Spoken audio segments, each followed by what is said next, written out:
Since the beginning of Russia's full-scale invasion of Ukraine, the armed forces of Ukraine have destroyed almost 16,500 units of Russian ground equipment, more than 3,000 units of aircraft and missiles, and 16 ships, the General Staff of the Ministry of Defense of Ukraine claims. Russia, and before it the USSR, has been accumulating such an arsenal for decades, and replacing it in the near future will not work, at least for economic reasons. According to experts, even if the Kremlin directs all its forces to the production of weapons, it will fail.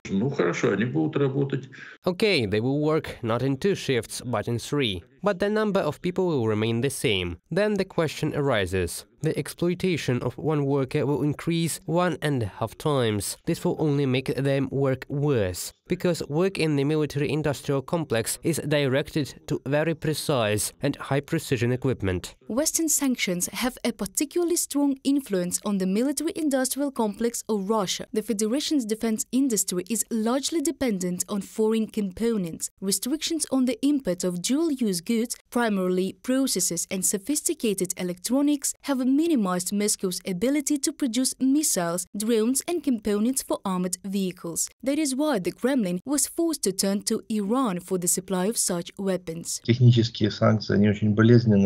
Technical sanctions are very painful for the Russian military-industrial complex, and a number of weapons cannot be produced without components, including those from the European Union, and it is impossible to quickly find a replacement for them on the world market. Therefore, the technical part of Western sanctions is very important to disable their military-industrial complex, especially with regard to the development of drones, unmanned aerial vehicles and so on. From such a rather strict and severe punishment, this is the supply of components for aircraft engines. And the situation will not change, because the Western sanctions regime is for a long time. Iran can be an example of this, or trade restrictions imposed by the United States against the Soviet Union in 1974 can also be an example.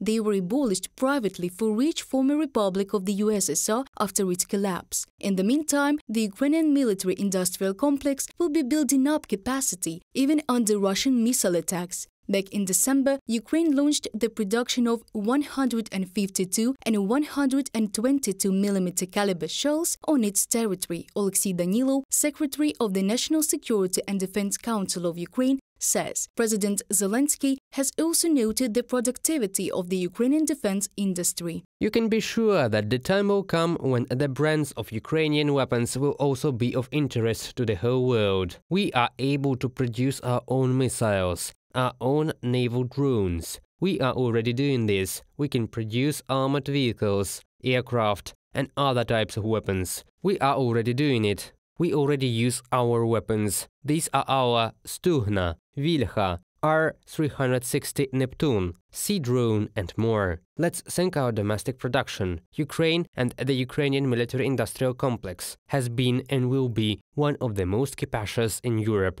and the world. I'm sure of this.